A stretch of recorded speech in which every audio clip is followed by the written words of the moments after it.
Good afternoon, everyone. Good Welcome to afternoon. How Wheels are Up you? Live. I'm IAD Bound, And I'm Felix. and we're excited to welcome you again this week to another edition of the podcast. And as always, we're going to start with our news of the week. It's a fair bit of And news this week. Yeah. I'm sorry, what was that, Felix? I was going to say there's a fair bit of news this week. Yeah, as you know, it seems like every week there's a surprising number of announcements that we Yeah. see from developers and I or VATSIM or whatever Sure. might be Yeah. shaking in the community, and it's I think it just tells you that it's a very dynamic time in flight sim, and I do. just Yeah. and that the community's ever expanding. And I think well, maybe there's no greater evidence this week of the community expanding in that we literally had two releases of Barcelona El Prat Airport this week. One from MK Yeah. Studios and one from Aerosoft. And this is where I say, but I already had the Latin VFO. So Yeah. Yeah. that Right. that Yeah. makes for three Three. Yeah. options for add-on airports for Barcelona. And that's kind of a maybe it's not a stunning development, but I think maybe it says a lot about what's happening in the community today. I don't know what you Sure. think. I think yeah, I think we're getting to a point where maybe somebody there's a lot of people who fly in maybe in Europe or they fly locally, right? And so there's multitude of factors that could go into these kind of purchases, right? Like money is obviously the main driving factor, right? Of Money, course. quality of the scenery. So for instance, like I think both you and I fly all over the world. I'm mainly Me too. sim because I want to find good approaches. I want to find great scenery, good approaches, and Right. to fly the aircraft Or into, interesting right? routes Or generally. interesting routes, Yeah. historically, right? Some people don't. Some people, they'll spawn into their closest international or their closest regional airport. They'll hop in A320, 737 E-Jet, whatever their poison is, and they'll get in it. And maybe Fidelity is not necessarily. So you have levels. So these mid-tier developers, and I would put Feel there in there, they're better than default, right? And Often, not always, but not often, always. yes. Yeah, because apparently Imagine Sim Atlanta is a little bit like Yeah, and we're waiting. And we're they've waiting. taken a few lumps on the head with that one, I would say. Here, if you're watching, please, Atlanta, Right, right now. right, right, We need it, buddy. right. But no, in anyway, no, I think that like with Barcelona, you have three options. Now you have options. That's fantastic. So Yeah, now you can actually compare instead of maybe before, there was, and we've talked about this several times, there was the unspoken gentleman's agreement that like, oh, PMDG makes a 737 NG. So maybe I'm not going to, right, which is kind of interesting because iFly made an NG, but they say like, oh, FS Labs made an A320, so right. So I'm I not going to can't make make an one. A320 for P3D.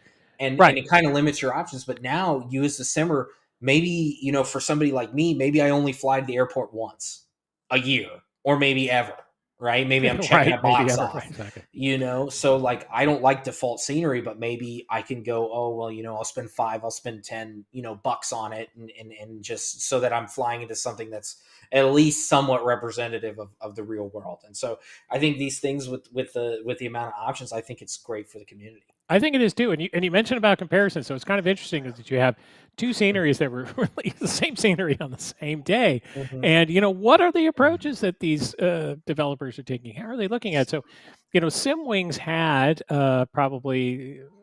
I believe they were the only one who had a Barcelona El Prat in P3D, and SimWings was released under Aerosoft, and now they have brought this to Microsoft Flight Simulator, and there's some fun details in here. So, for example, out front here, we can see this picture where they've got the Jean Moreau mural up on the wall, which is just one of those little characteristics that they're picking up on.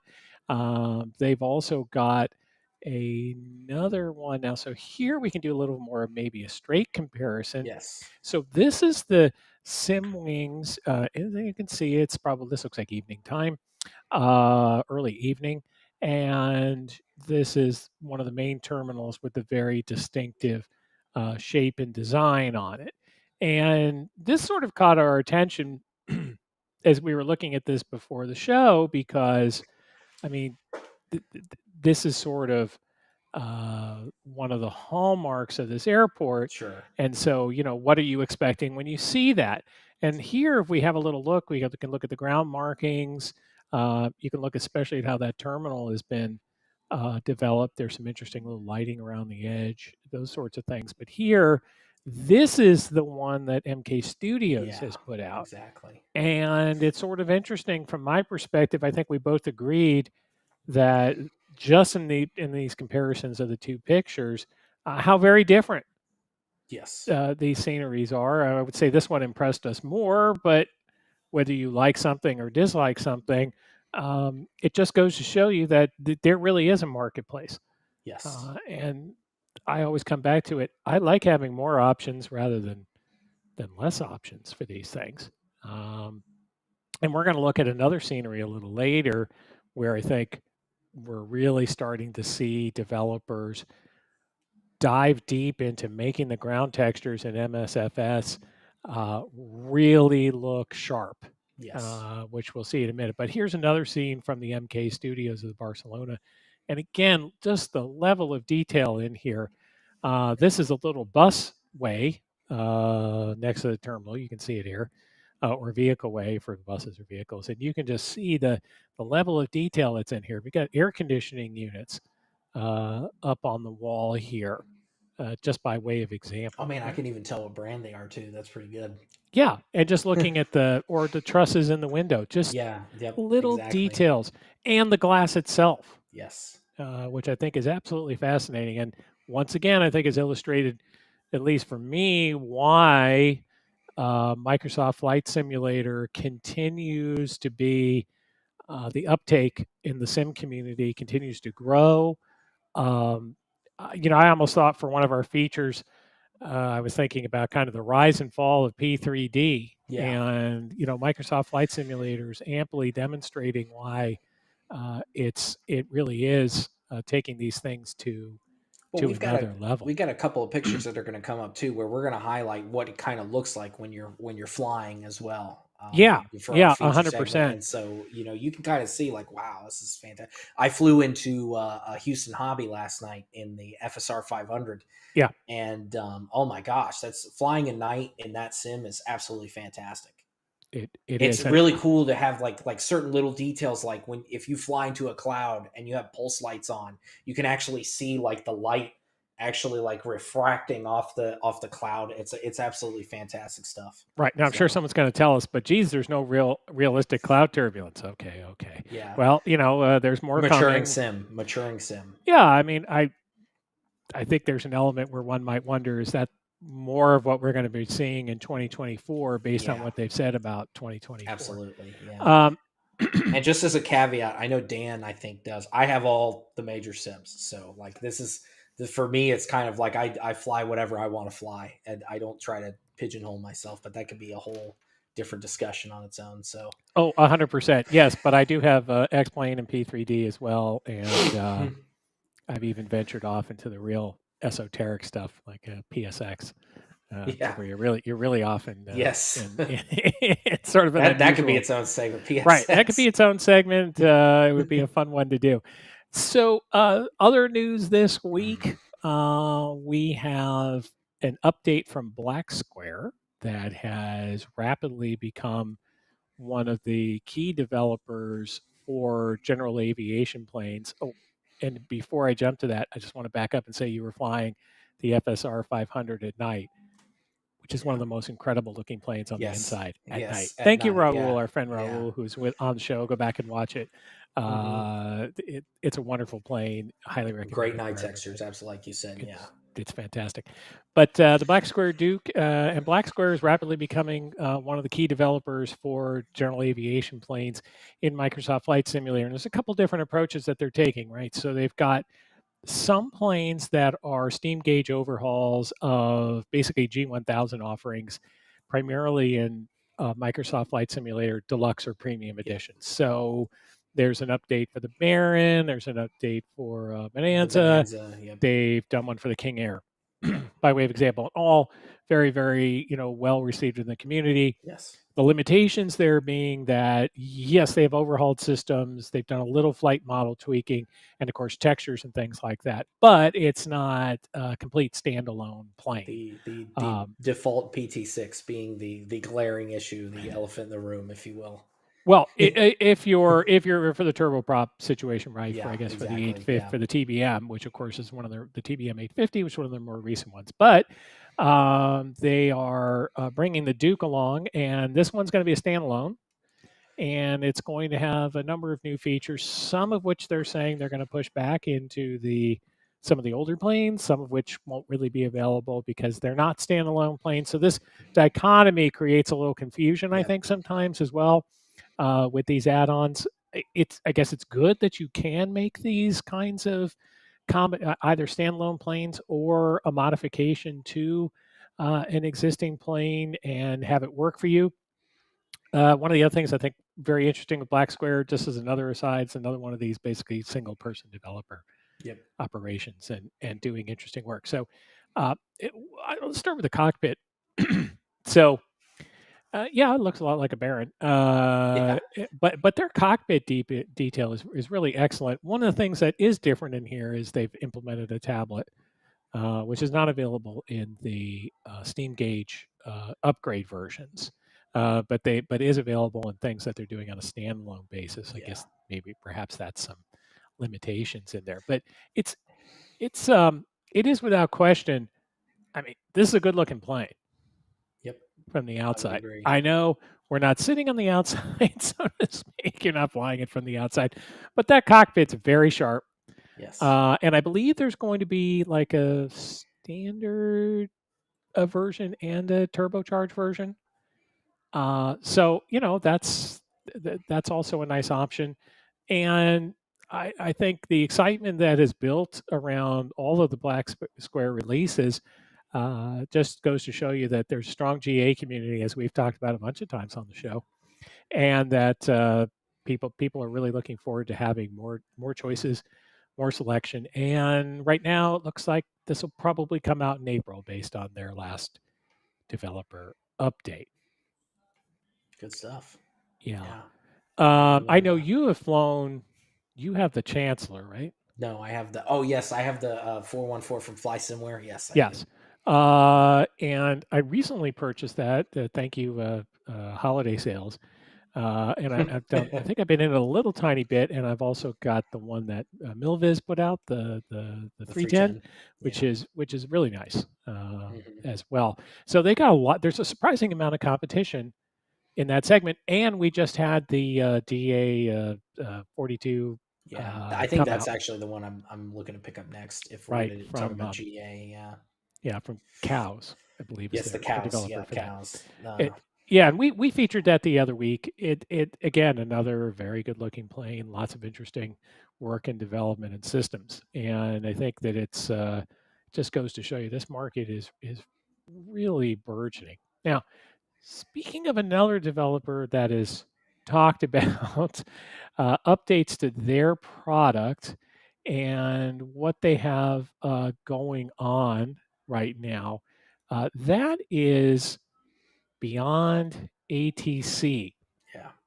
Now, for those of you who are not aware, Beyond ATC is a third party developer who is working on, shockingly, an ATC program to run in Microsoft Flight Simulator. I would have never guessed. It's Yeah, I know. insane. It's hard to imagine. For those of you who haven't seen it in action, there are some sample videos that the developer has posted where you can see them kind of working through it and the state of the product. And of course, it's not out yet. But initially, they had said, so let me say this. Uh, I've seen it in action both in video and then at FS Expo last year when they first announced it, they had a booth and there was an opportunity to kind of sit and play with what was plainly an early prototype. But it's surprisingly sophisticated and smart. And the idea is to provide ATC coverage end to end through the software, which also uses AI voices and other options to provide realism. it's surprisingly interesting product in that it really provides or is intended to provide a level of ATC that is not available in any sim, not even close, not Sure. default Yeah. ATC and MSFS, and it's got a surprising amount of voices and other things that's working on, including kind of like a standard voice package, which sounds a little bit dull as you might expect from AI voices, yet still distinct, different categories of voices, and then they have premium voices, which will cost you a little bit extra because they've got to pay for these AI voices. But initially, they come out and said, well, it's going to be $60 for the product, and that gets you sort of updates forever, whatever updates Yeah. they have, gets you a certain amount of offline voice. It got you unlimited offline voice time, and then some more limited time with voice based on kind of a transactional basis. So you didn't have to have the subscription; it's just pay as you go. Hmm. But now they came back. They took a lot of feedback on board. They went back, I guess, and talked to some of the AI providers and cut some new deals. And they've made the software $30 for $30, and that includes some premium voice time. I think it presents an opportunity, particularly for those who either don't enjoy flying online or are constantly annoyed by the lack of coverage online, to get out there and do this. One other interesting wrinkle with this product: it is intended, we'll see how it goes, if you inject AI traffic, to also control AI traffic. Yeah. That was an interesting piece for me. I think was that it was going to control like if you have FSL, TL, or anything like that. Right. That's exactly what it's designed to do. So we'll see how that pans out. I know you fly pretty much exclusively online. I do. I fly online depending on time. That makes sense. Right. Yeah. So if I have time to really be online and not be interrupted and not have to drop, I'll fly online. Or maybe if I'm still working out the kinks of a plane, I won't fly online because I don't want to make life difficult on VATSIM. But an option like this is rather interesting to me personally, just because one of the things I don't enjoy as much about flying online is the constant, hey, go switch to Unicom now after you've been on for 5 minutes. So Yeah, I that feel that. that to me is a tougher sell. Um, so I mentioned earlier, one of the things that we were talking about was scenery development and maybe pushing the limits Yeah. of what we've seen in Microsoft Flight Simulator so far. And that brings us to the latest updates and screenshots provided by Flightbeam Studios, which of course is run by Mir, another single man shop, of what he is calling San Francisco Captain's Edition. The Captain's Edition. Captain's Edition, which he himself has said, hey, I really am trying to make this next level. So here's a screenshot that we've grabbed from his blog the other day. Yes. I, I'm really blown away by this. Yeah, I mean I think as you said, I forget where you said this, maybe one of our discords or something. It was name a FS flight beam product that I don't have. Like I'm running out of products, and this is just yeah. I mean, I've actually, ironically, never flown into San Francisco International in real life, but this is a really, really good looking. I think we're starting to see these developers leverage texturing, leverage, kind of the higher texture quality that you can get. Um, and the one thing with Mir that we both know, and if you out there in the community have his P3D or even his MSFS products, is that performance is one of the things that is very much at the forefront and the focus of his development, right? 100%. So you fly into an airport that looks beautiful.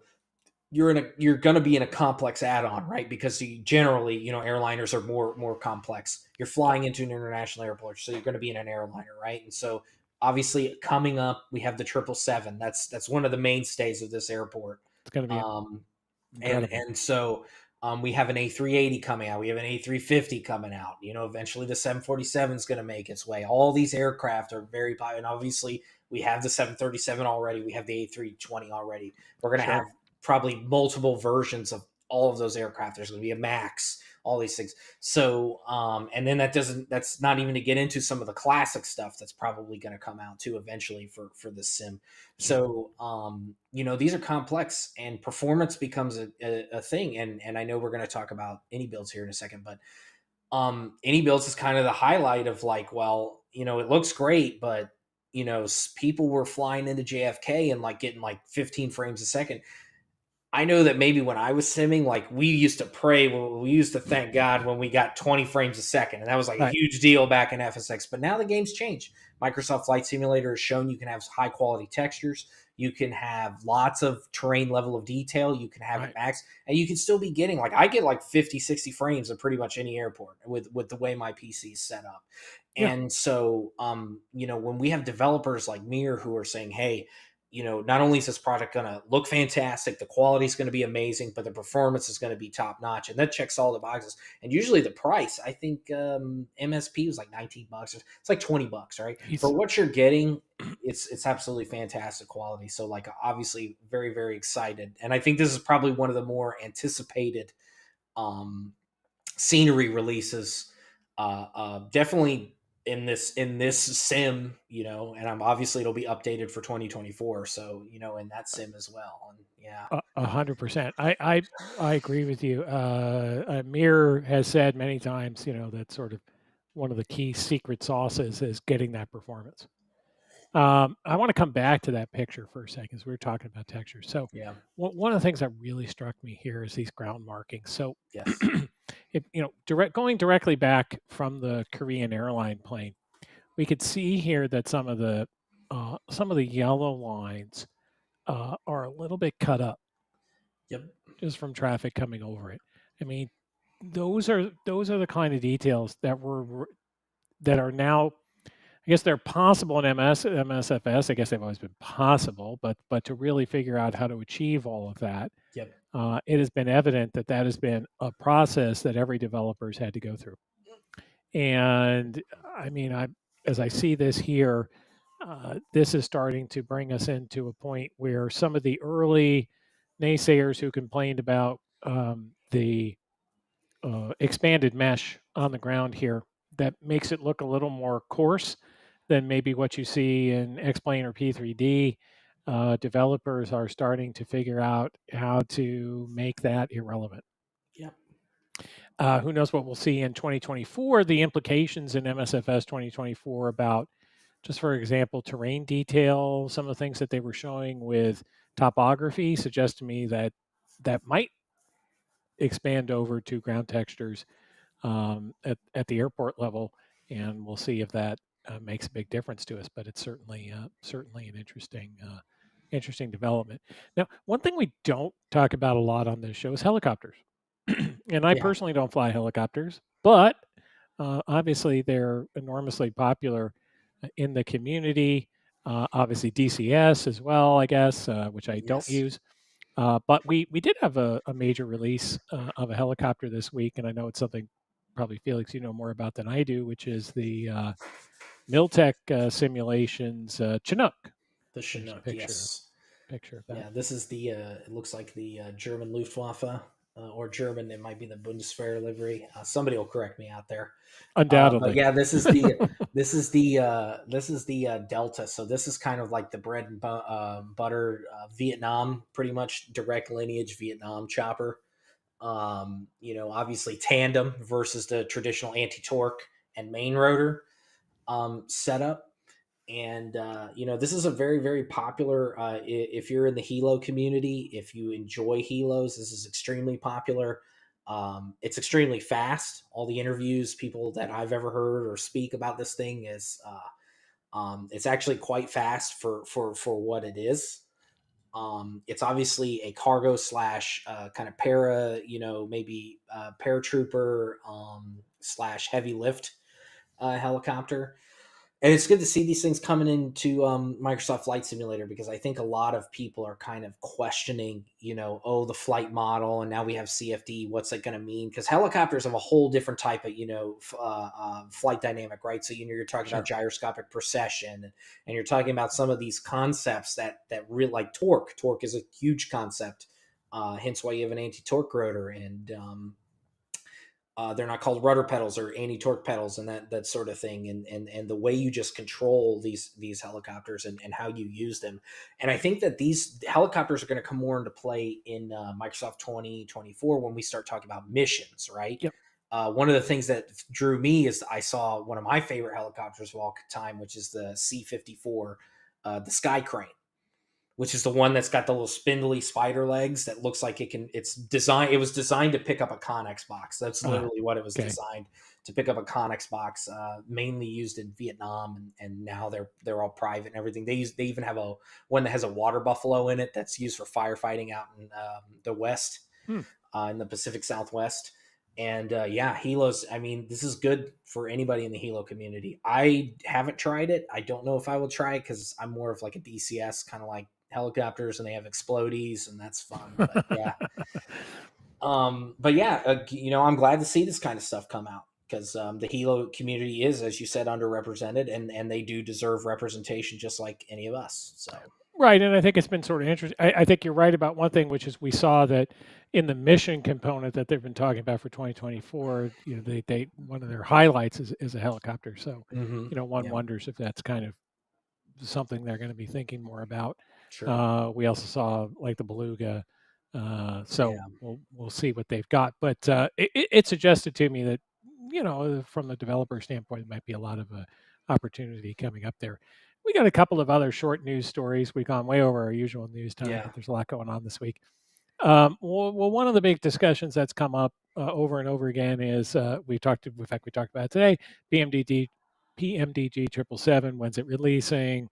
When? Can we ask when? If you didn't ask when, so PMDG has said, well, at FS Weekend in the Netherlands, which will be next weekend, they are going to have a quote unquote preview of hmm the airplane there for attendees to see. I don't know if that'll literally be a presentation or what they will have at their booth, which they've said sure, they'll have a booth. So uh, now the implications of that, at least to me, are that there is zero chance that they would do that if release was not imminent. And so, my best guess was it'll be available either while they're there, maybe, but or the Monday, or Oh, Monday, IED Monday the bound of the 18th. Bay, what is your wisdom?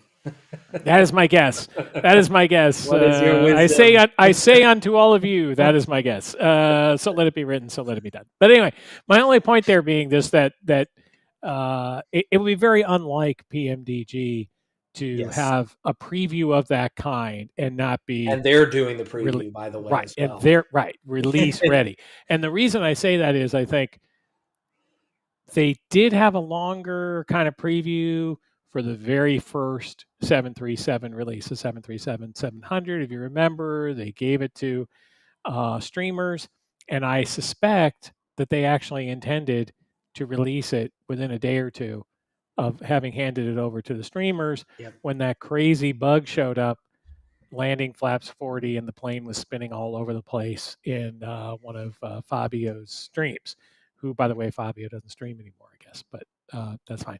Anyway, my only point there being it was, a noticeable bug, a Sure. very prominent bug that I think they went back to the drawing board and probably ended up spending I think it took about 2 weeks before it actually released after that. Yep. If you look at the other releases, though, generally they handed it to a streamer and it was out. It was out. Yeah. Yeah, right. So, So the fact they're doing this preview suggests to me that and the they're timing about seems ready. good. It's about 3 months since they started their 3 months into beta. beta. They said they were doing really well. They've been quashing bugs relatively. I would assume that their design, their development process has improved. I know we can laugh at the UFT implementation and everything, but I'm Right. assuming that their abilities to work on this platform have improved with time. So You'd think Yeah, we so. never. You would think Yeah, so. I have That's no a idea. It's an interesting question. Now, the UFT, of course, is different. We've talked about that because it's really yeah, not a core element of the product. sure. So I'm assuming that for the 777, the big work is not about the UFT No, at this point. But that of course I think maybe I mean that will be the blockbuster release of 2024 so far for certain, and yeah, well, other than maybe the A350 coming, they may be yeah, standing alone this year. So, which brings us to any builds. Any builds sort of surprised everyone, I think, this week by putting out an update to the A300, 600, and the Beluga in X-Plane 12. yep. So they had experienced, I don't know, quite a bit of naysayer, quite a bit of upset people who have the X-Plane product and declared any builds to be, traitor to the cause. Persona Uh, non grata for sure. correct, but they did make an update, so there you go. Yeah, And on the performance front, there were updates to JFK this which is week as welcome. That's a huge because that area obviously is one of the worst in it's a flight tough sim. one, Just period. It's tough. right? So Oh, and just wait till we had. I think it was who announced it was no, MK MK is doing Studios, yeah, LaGuardia, and I'm right, like, I've already got Duritsky design. I've got JFK. I'm like, no, right. just Right, you're gonna kill me. Well, that's where yeah. that add-on linker comes in handy. Yeah. Just disable, Can I disable. tell you, and I'm not trying to plug Sam scenes, but I have noticed that like with Sam scenes, the performance is actually better Oh, because I'm not surprised. with the photogrammetry kind of like taken out of there and auto loads everything. Yeah, It's just better, and so I'm gonna actually try that for New York scene and see if that does give me some performance improvement. right. And plus, it'll give the LOD will actually make it nicer for the screenshots. But anyway, we're kind of getting out of we're going well Screenshots. over. That's all I do. Simulator, right? Screenshot simulator. That's what they called it forever. That's funny. Well, so our feature this week is we wanted to talk about the state of shared cockpit, Yes. and so Which I think is a lot bigger of an issue than people make it out to be. perhaps, perhaps I think we were inspired by this due to epic fail yesterday Oh in my our attempt gosh. to shared cockpit. Not epic fail on us, by the way. It had nothing to do. Well, We did no, everything we no, needed to do. right, But or we're standing by that. By the way, yeah, 100%. right. We'd like to think that we didn't do anything. We certainly didn't do anything unusual. I mean, to be fair, the fact that you're having to input CDU data that I've already input, where in real world that's not a problem, already tells you that yes, Yeah. it is definitely not anything that we're doing. Right. So just to put a little context around this for viewers. So we were in the PMDG 737 in Microsoft Flight Simulator at Las Vegas. We're both using Fly Tampa, Las Vegas. All trying to make sure all of the little Yes, prerequisites were met. We were using what is essentially the only option for shared cockpit currently, which is your your controls. controls. And then, in fairness to your controls, it's a freeware product that's doing its best to support a complex airliner like the PMDG, Hmm. and stuff happens. Yes, So we had made it. we get to pushback. we had made The it to tow bar was pushback. disconnected. The equipment was Here we clear. were. This was us. This was pretty much this happened like about a minute after this photo was taken. Right, right. Yeah. And Felix announced my sim has crashed. Yeah, Dan, IAD is sitting there like, Felix, hey, I have none of this on the CDU, and so we're talking about the perf page. So, Right. in the 737, interesting thing about it is, I guess you have to execute the perf, and it's got to be the only aircraft that you do this because every other Boeing CDU I've ever used, and Airbus for sure, you do not have to execute the performance. But if for Right. some reason somebody thought on the 737 that you might want to do that. Let's make you press one more Yeah. button just in case. Yeah, Just in case. I was pilot flying per the SOP we were using, which I'm not going to discuss because I don't want to implicate anybody or anything Right. on how I got any of this Right. stuff. Well, But don't ask him how you got the Turkmenistan yeah, airline. Oh, wait, I didn't see, mean to say that. the Turkmenistan. Yeah, that's right. Yeah, so I don't want to implicate anything or anybody, but the SOP we were using. Pilot flying handles the CDU and their side of the cockpit, and the pilot monitoring handles obviously the overhead and their side. And so I was doing the CDU as pilot flying, and I was sitting in the left seat. So CDU, pilot flying, doing that whole thing. And I punched all the buttons and everything was good. I verified the route. We went through that. It was fantastic. Yep. We pushed back, tow bars disconnected. IED's like, yeah, I got a problem because I can't see anything. And I'm like, Right. you've got to be flipping kidding me. And Last I then, was not. I could see the flight plan. yeah, you can see the flight plan. And the thing about it is these add-ons get really quirky as far as the desync when you start to have these things mount up. So if you have a desynced FMS, it's more than likely we're going to go on the flight. Somebody's going to get a warning. I've had this where I've had a pressurization warning when the other person didn't, and we're in the same exact aircraft. And so it gets old because you're trying to do the warning horn and you're closing doors. Like we had to disconnect to make sure that the door was closed. Like this is kind of thing. Right. We had that same And problem. so I would close it. It would open his. yeah, I mean, exactly. And so there's go ahead, Dan. Yeah. I mean, but that brings us to the central point, right? Which is why is the state of shared cockpit not very good? Yeah. Is this critical? And the answer, is it critical?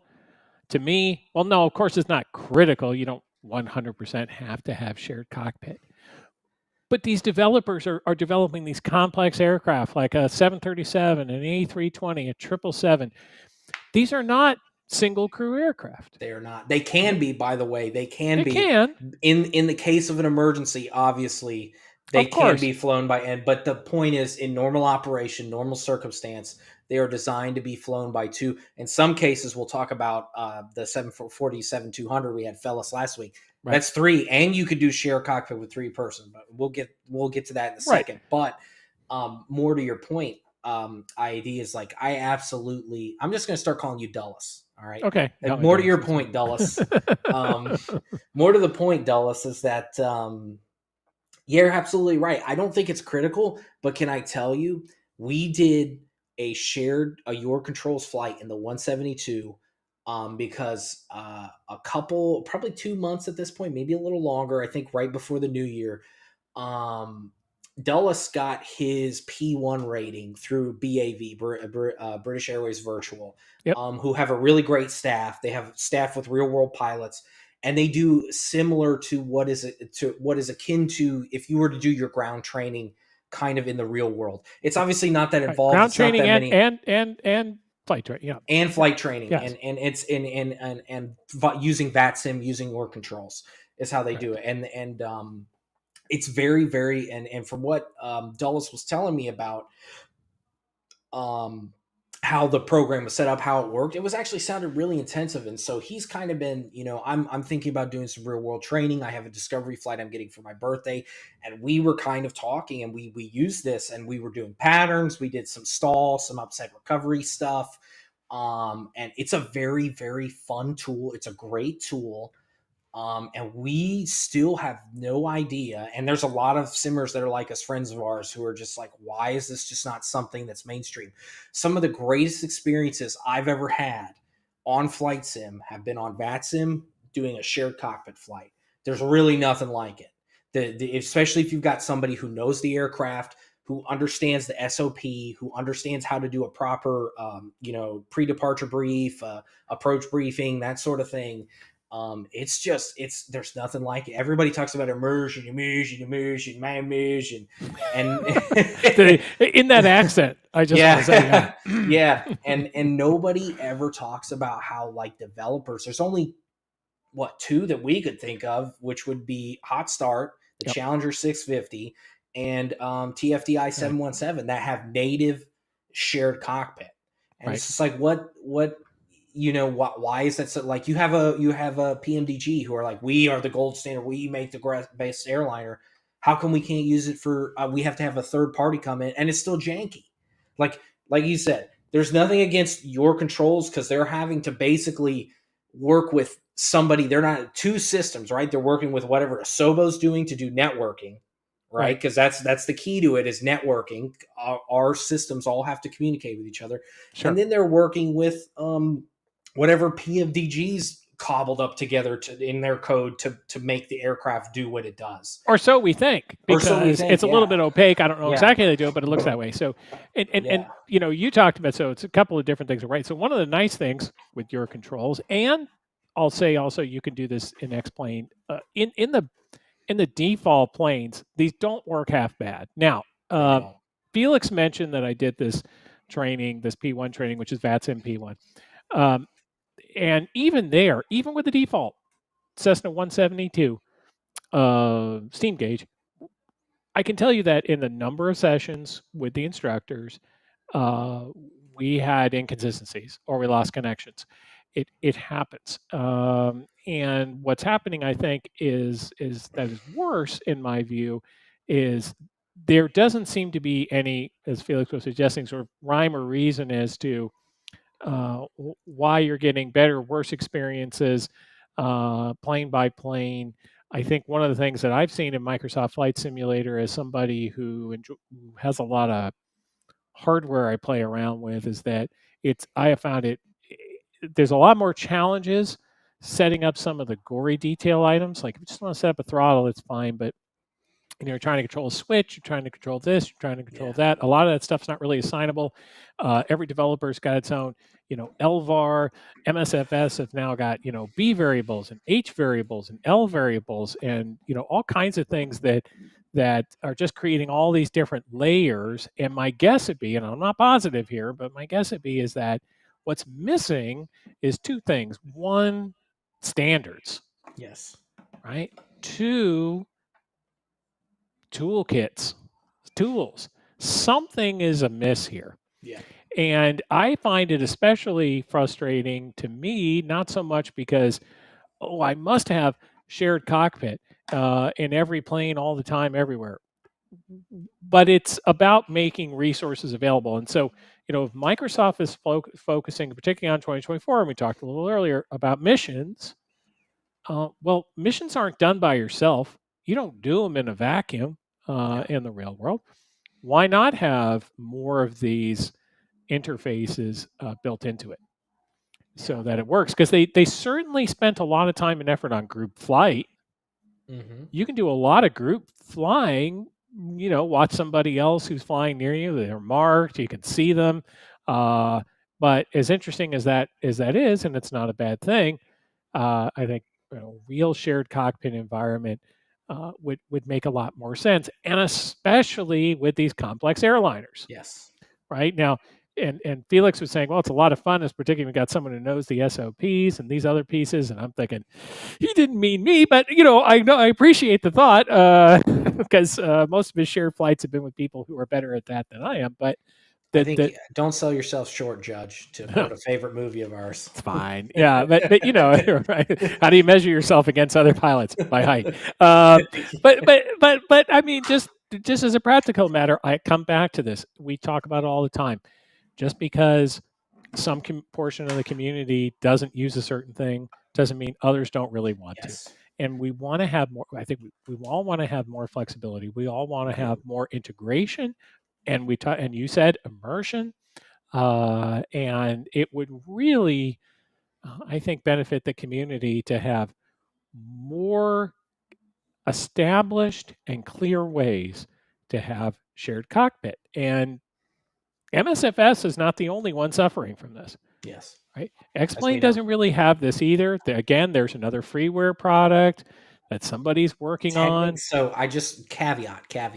Yes. Technically, the shared cockpit is actually a beta that kind of JSnap it kind of occasionally opens up to get a really large beta pool.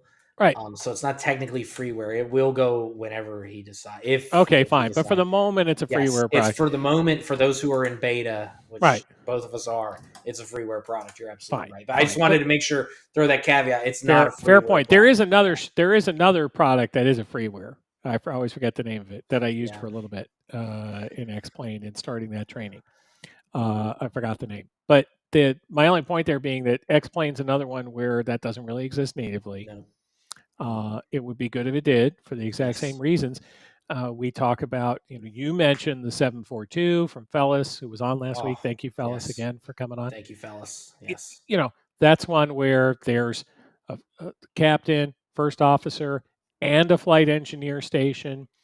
You would think it would lend itself to that. I could put Concorde in the same bucket. You look over in P3D, again, there's really no implementation of that. FSL Concorde, they work around that by having um, automated flight engineer, automated first officers. Um, that's great. It's a good way to do it. But again, it Sometimes you might be want to talk to interesting. a person. Right. It might be interesting to have that as an option. One of the things I also point out, you talk about training. You know, Yes. every sort of training simulator that I can think of has got some kind of instructor station, Yes. right? Some way to make that work where it's interactive. They may be working in the exact same environment. Okay, so it's a little bit different, but even then, this notion that you train in a vacuum or fly in a vacuum. Yep. Well, no. I mean, if time permits, it would be nice to be able to see that is something that you can And I do. mean, I think there's a commercially viable option to it, right? Like, imagine, you could start doing procedural training with airlines and add-ons that are represent. I mean, I'm going to tell you, I know from a source of mine that they were saying that PSA uses the Aerosoft CRJ for procedural. Now that's not level D. That's not anything. That's literally Right, clicking this is buttons just and no. This cockpit is just familiarization. But what do you call it? It's base trainer. yeah, It's base trainer, exactly. But I'm using the wrong word. I know what you're talking about, but Yeah, it's no, this is what they use, and there's a commercially viable option of like, hey, we can train people using this kind of shared cockpit experience, get them used to it, do whatever you want, even for flight schools, and that sort of thing. When people are getting their commercial and above, where you're going to be in these, you can start them early. You can start getting that kind of mentality in their head, and I mean, beyond that, obviously, there's the fun factor. I'm not, like you said, I'm not always going to be down for a shared cockpit flight, but they are nice when they happen, and it's really nice when you get it all down and everything's good, and especially with these complex airliners. Like, I've done shared cockpit in the Phyllis with a first officer and a flight engineer. That's a heck of a fun time to be to be simming, right? yeah.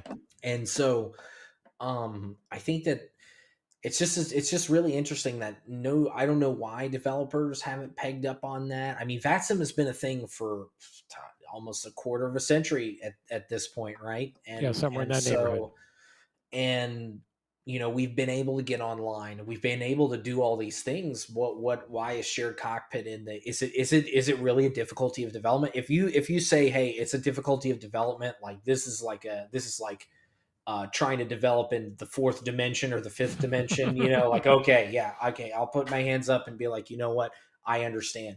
But TFDI had native shared cockpit. All you had to get was it's called Hamaguchi or Hamachi or something. It's this external um network port thing that you had to get, but it was a freeware, and it wasn't Right, really a big deal. it worked fine. But and it works just fine, and everything works good in it, and it does a really good job, and so it just makes you scratch your. And the Challenger, by the way, it works fantastic.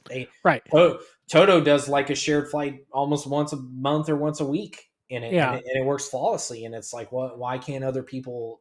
I don't know. Are they not seeing the value? Do they, maybe that we're just sitting on the hill yodeling and it's just us. I don't know, but I feel like there's a broader kind of desire in the community for these things to be implemented, shared cockpit and add-ons that maybe people just don't know where to ask or don't know. But I certainly have talked to a lot of people who are like, yes, I would love it if X and X add-on had this, because it would be fantastic. That would be so awesome. there suggests to me, because of the Challenger, by way of example, Yeah. that if there is a philosophy from the outset, it should be shared cockpit, that whatever the quote unquote sim limitations are, they are not insurmountable in X-plane. Okay. We look at your controls, and you and I have done two flights in the Cessna 172, the default G1000, where, to my knowledge, we've had no issues. We had no issues at all. So plainly, the sim supports it at some level. Yes. Could there be more support? My sense is 100%. Sure. But then it comes back to developers uh, working in concert with uh, the products, either directly or indirectly, to make these kinds of features work either with existing software or to make an implementation themselves. Ideally, I think, could be wrong, ideally, uh, it would be native in some way to Microsoft Flight Simulator. You would, And yeah. yeah, Well, and that okay, go all the ahead. developer has to do is plug it in, and all of the data is shared in a way that makes it work, so that Yes. you aren't putting the CDU information in twice. If I open a door, it doesn't, if I close a door, it doesn't open your door. Things that seem like fundamental data sync problems, Yes. right, could be solved. Yeah. Now, so to me, I never had any impression that this was beyond the pale of something that could be done. You never know, like you said, we might be whistling in the wind, but I think as a general proposition, it's probably something that could be done. And I think one of the things that we would see if that happened on a broader basis is I think you would see uptake from the community in terms of purchases. Yes. I think another thing that you would see is an opportunity to build more community. Yes. I can tell So you,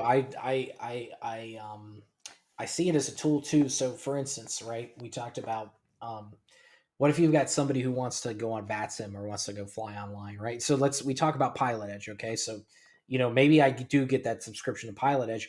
We could hop in the default 172 and you can be sitting there. You can walk me through everything as we're doing it live, real time. right, And Pilot Edge is is a lot more strict. We're going to have a segment with a guest at the end of this month um, that kind of talks about that. Um, what's VATSIM and everything like that. And so yeah, it's just one of those things. It's like there's a training aspect, there's a communal aspect of like, hey, we can get more people involved in this, because that's so how I got into VATSIM is somebody was like, hey, kind of pulled my arm and like, you got to do this, right? And they walked me. It wasn't shared cockpit, but they were flying with me. They were like, hey, make this radio call. This is how it sounds. Blah blah blah. And it's the over 2,000 hours later. It's that's a lot of hours. yeah, and it's one of those things that I love it, and I would love to be able to share, and then that knowledge base, right? And again, there's a lot of satisfaction when you do something, obviously within the sim limitations, but when you do things, in a set way, um, as nearest to real world as is practical. Okay, because Yeah, we're not line pilots. We're not getting our training. There's no requirement. We're not running a real SOP. And so I just think there's a lot more opportunity. There's a lot more opportunity for community to be involved with these products out there. And it would be nice, whether that's a third party developer that says, you know what, we're going to tackle this yeah, and we're going to see how we can get it to where all planes it's just a plugin we use. They communicate with each other and it's fine. I right, don't know. I'm not a web developer. I'm not a network developer, and I'm certainly not a flight sim developer. So yeah, I'm just saying things again. I could be whistling into the wind, as you so aptly put it. But I feel like the fact that your controls exist, it's freeware. The fact that shared cockpit exists in X-Plane, the fact that Toto and Goron figured it out, the fact that I know Professor Crash, who was our first guest on right. the show, he's planning on using integrated shared cockpit for a 707, which by Thank the way is goodness. going to be absolutely fantastic. Right, Regardless of how you feel about X-Plane, I would hope he does figure out how to get it into Microsoft Flight Simulator. But shared sure. cockpit and that kind of a plane is going to be absolutely fantastic. Um, It's sort of but a must, I mean, almost. I mean, you could do the. I mean, Of course you you could can, do the but you know what I mean. Fellas single plane. So you could do the Yeah, yeah, 707 single yeah. You plane. can, but You can, but do you you know, want to? Or if I think what you're saying is, if the opportunity presented itself, it would absolutely be fun to utilize it in that way. And I absolutely agree with you. So yeah. And I go back to why? Go ahead. Sorry. yeah, I go back to the training point again. You mentioned VATSIM. That's a great example. Yeah. Such a great example. It gives people comfort. Also, I use this example. Events. You talked about doing a CTP and the 742 and doing it that way. Events are a great way to do shared cockpit. Why? Because, you know, the radios are busy. It helps to have, just like in the real world, it helps to have pilot flying and pilot monitoring, Yeah. because did you hear that call? Oh, I heard that call. Okay, we agree. We're on the Yeah. right thing. We're doing it the right way. And by the way, the pilot monitoring may not always be the one that hears the radio call, but it's always Of nice to have course, two but you're people. supposed to be. Yeah. The only Yeah. point there being, is somebody, respective roles trying to make something happen. I think, and the more complex the airplane, the more useful it is. Yeah. The 737, the A320. I think once you've got a reasonable recollection of the procedures in the various phases of flight, it's not so difficult to fly it online and manage the plane. However, uh, even with the virtual FO and virtual engineer on the Concorde in FS Labs, I found it wildly difficult to be online at the same time. There's just too It's much a going lot. on in that Well, plane. you're accelerating to 250 knots, but that thing, Right. because you're in full burners until sound abatement, Yeah. and then you come out. But even full tilt on the 593, you're climbing pretty quick, depending Yeah. on how light you are. And Yeah. 10,000 comes up quick. You're pitching the nose Yeah. down. You're cleaning it up. Yeah. I I gotta mean, say, I'll tell you, landing was Concorde worse. is a Landing was worse. Landing was worse. It was much. I found it landing to be much harder. It was just that it's a plane. lot going on. You're flying. You're coming. You're joining the approach. You're doing like 210. Yeah. You're coming in there, or 240. I think Mike Bannister was talking about. He joined an approach once. He was going like 250, Yeah. And 260. the other problem And you have with it is, it's because you really are doing, um, your primary navigation tool is in terms of capturing and so on. It's all VOR. You really got to be on the ball with your yeah. frequencies, with your speed, all of these things. Yeah, I mean, yes, it's not that difficult to turn a heading in it, but Mhm. after that, in terms of getting configured, knowing where you are, because there's no screen telling you where you are roughly Yeah. to make a best guess. Like, hey, I'm not that far from capturing the localizer or this kind of thing. Mhm. There's a lot happening. Yep. A lot happening. And I think that add-ons like a Concorde 100% would benefit from a shared cockpit experience. Absolutely, absolutely. So I mean, there's just it is a disappointment. It is a surprise to some degree that despite all of the incredible technology that's really in these simulators now. I mean, you Yeah. look at some of the add-ons that are in there. The fact that they can do some of the incredible things that they do interacting with the simulator, you just wonder, why has this been missed? Or as you said, is it really that difficult? Yeah. And so here's an open invitation to any devs who want to come on Yeah. and who are working on this, who want to come Explain on the and give us some insights. Ping us. We'll yeah be happy to have you on to talk as to about that. why, shut up. You don't know what you're talking about. Right, right, and that's fine. This is We would like like to playing know that. 4D chess on Mars. Right, exactly. That sounds very Star Trek. Yeah. 4D chess on Mars. I like that. Do you get beaten over the head when your pawn is captured?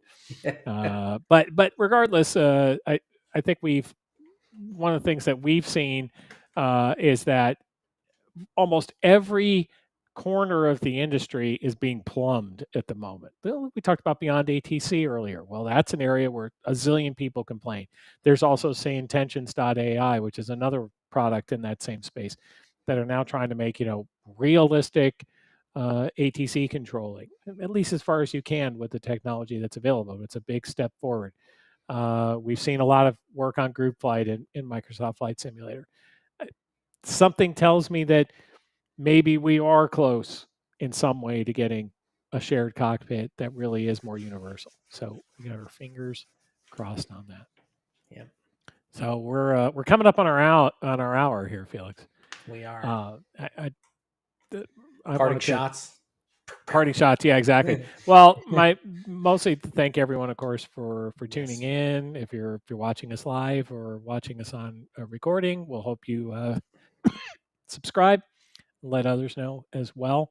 And of course, like everyone else says on YouTube, smash that thumbs up. That's right. Like, comment, subscribe. Yeah, exactly. Tip. And We've got the little square with tip if you want. right. but also I'll say that as always, we're working on more guests. We have some coming, and I think there are going to be some interesting ones that I think you'll enjoy. And we'll talk to you all soon. We'll talk to you soon. Have a good one.